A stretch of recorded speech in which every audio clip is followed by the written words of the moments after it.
Hello y'all. As you can see, I'm cooking on a cast iron griddle,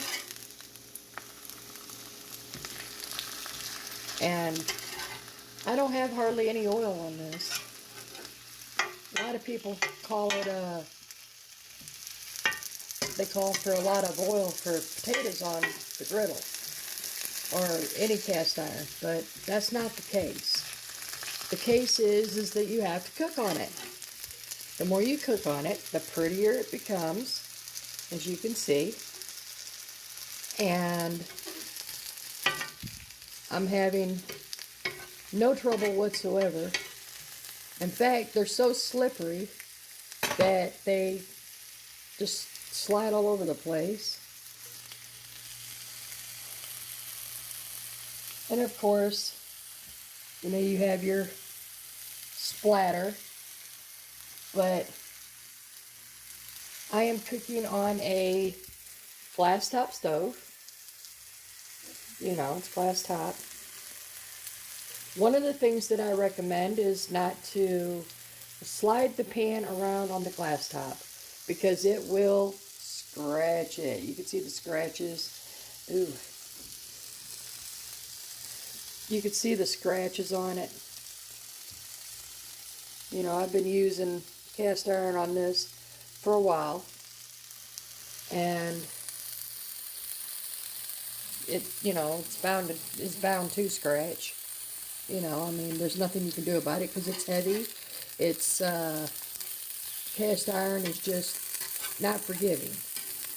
So, but you can see it does, like to do a little bit of sticking, but you just kind of move it off and, see, perfect. So that way you're not eating a lot of oil. All I do is I spray a little bit of this. That's it. Nothing more, nothing less. And my cast iron looks good. And I got more than just that. I have my cast iron hanging. I got a Walmart anniversary one. But you can see I have others.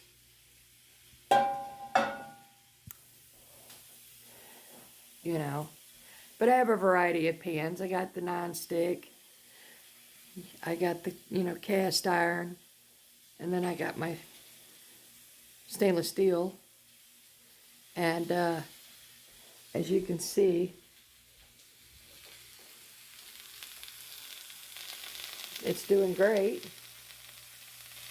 There's little to no problems with it. I'm cooking a leftover pork steak that I breaded. And I'm going to be cooking that on there too, and an egg. So this is actually breakfast. And you can see, let me get a close-up view. You don't see a lot of oil. Yes, it's shiny, but not a lot of oil in my pan. There's no oil collecting in that little reservoir right there. And this is a griddle. I can turn it over and it have all the lines in it if I wanted to, but I don't have that. I have it, but I don't use it very rarely. Now, I might do hot dogs on it or something, just to make it look like grilled out, but I use this pan outside a lot in the summer, spring, summer, and fall on my my griddle, or my grill. And I cook breakfast out there. I do all kinds of stuff out there. If I don't want to have my steak directly on the rungs of the grill, I just put it on top of this, and it works out great.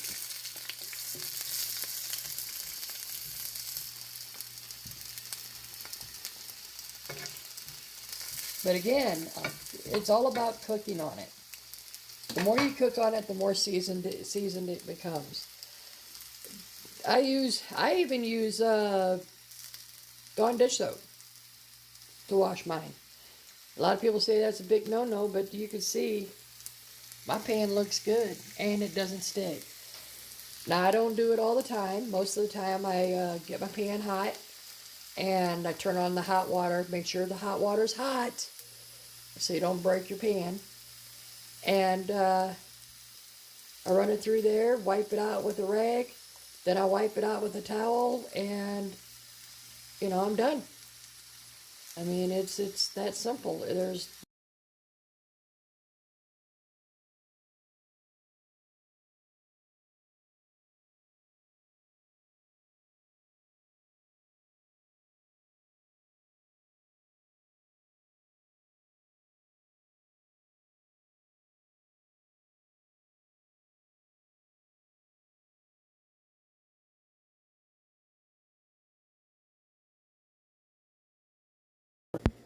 Okay, I'm back. As you can see, the potatoes are good. And no stick. I am currently cooking the pork steak on here. And if you really look at it, you can tell that there is no stick. So I'm cooking on it like that so that way it can, get on there. And you can hear it sizzling. So while this is cooking, I wanted to discuss some other things about cast iron. I don't add anything in my cast iron that could remotely cause it to stick, like sugary stuff, hams, sausages, because that will stick. Now, I can clean it up and it'll be just fine, and in fact, my, cast iron will look good, even when it's, after it's cleaned. But, I just normally don't do it. You can, just cook it on a lower heat. I have this cooking on low, you can see, and you can hear it sizzling. So that definitely tells you, in fact, it's even smoking. Tells you that griddles get hot, or cast iron does, and it you don't have to cook it on a high heat. I don't nuke my pork steaks. They just got a nasty flavor to it, and I would rather cook most of my stuff either in the oven or on the stove. So another suggestion is do not drop your pan hard on your stovetop if it's glass, because it will break your stovetop. You put it on the stovetop gently, almost to the point where you can't hear it touch the glass, and then you just don't move it, because you'll get scratches, and you'll get, and if you clink it on there too hard, it'll bust that stovetop, because remember, it's glass. So, and another suggestion is always have a pot holder or a handle cover for your cast iron, because when it gets hot, it will burn you. So make sure that you always have something to protect your hand, and that, between your hand and that cast iron. Because I have many times grabbed onto the cast iron handles and ended up with a second degree, first degree burns. And not very pleasant. Now, another thing that I use, which is, you can buy it in the store, but I make it homemade, and that's ghee. Ghee is butter that's been broke down and got rid of the water and the additives for it, and it's just basically plain Jane butter. I mean, nothing, you know, no butter spread, nothing oily. You just plain butter. And I use that on my cast iron a lot too. So I will have a video of how to make ghee at home for pennies on the dollar. At the store, I think at Aldi's, I seen it for like $6, almost $7. And at the regular stores, I see it, you know, higher than that, of course. And at the, and if you buy it online, I've seen it as high as in the 20s. So I will be teaching you guys how to make it. You have to use grass-fed butter. And, you know, so that is a little more expensive. But still, I mean, I got a pretty good sized jar of it. And you can tell I've actually went through it. But it tastes better. It just, everything all the way around just tastes better. I'm going to turn this off. And so I'm going to get back with you once I get the egg started. And then you can see that the egg doesn't stick. So, and that's the big test right there. Egg. Between the potatoes and the egg, as those are big tests to see how well your cast iron's doing. Potatoes, a lot of sites, a lot of videos will say lots of oil. You know, no. No, no, no, no, no, no. No. No oil. I mean, you got to have a little bit, but not drowning your food. I mean, that's just not healthy. And I'm all about trying to get healthy, so let's do the egg next. And here I have the egg. And as you can see, and probably hear, the egg is cooking, sizzling.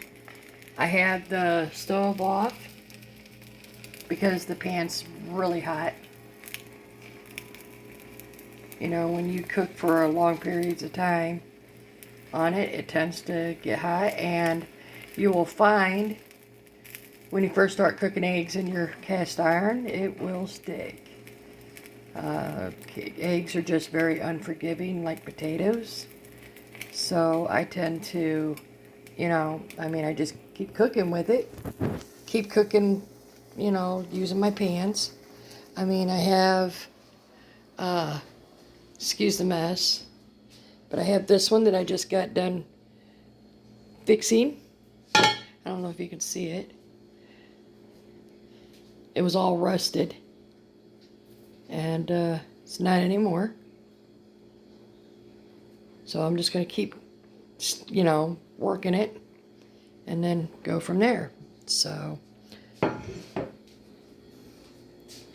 and this is about to flip.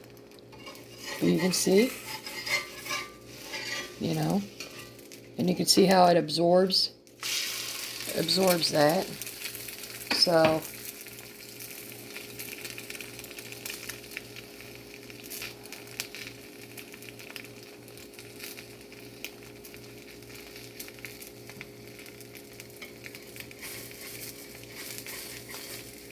I just don't want to break the yolk, because one thing I like is the yolk. And there you go. And you can see. So, let's go over step by step with this. The good thing about these pans is you don't have to go crazy with it. You know, I mean, look at that. Look at that. And it's clean. That was that simple. You just wipe it out. The pan's really hot, so don't touch it. It will burn you. In fact, I could feel the heat from that pan that high up off. So about 2 feet. And I could probably still go higher. But as you can see, there's my meal. That's my breakfast. And so most of the time you wipe your pan out. And that's it. Keeps it healthy because the cast iron expands. Then the pits get big, and when your oil gets in there, it creates a nice, good finish. So, number 2, don't touch the pans. If you touch the pans, you're going to get burnt. Number 3, don't clink the pan on the stovetop if it's glass, because it will break. Number 4, don't move the pan around once it's on the glass top, because it will scratch it. Number 5, if you've got to clean your pan out, which I do about once every 2-3 days, you just take and run hot water, heat up your pan, put it underneath the sink water, and make sure the water's hot, and wipe it out.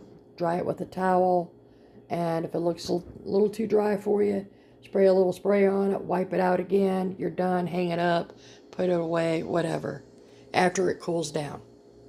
Now, once every few days, I wash it with Dawn dish soap, and, you know, of course, hot water. First I heat the pan up, then I put it under hot water to get most of it off. I run a little bit of dish soap, scrub it out, and scrub the back, dry it out with a towel, and 99.9% of the time, because mine are so well seasoned, I don't have to do anything. And if I feel like I got to do something, I just spray a little bit of spray or put a little bit of ghee on it, wipe it around, wipe it out with a towel, and I'm done.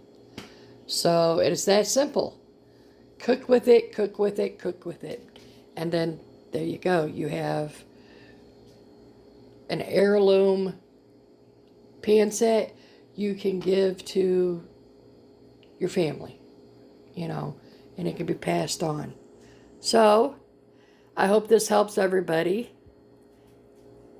because definitely, you know, I mean, you can see it's not oily. It's, you know, far from being oily.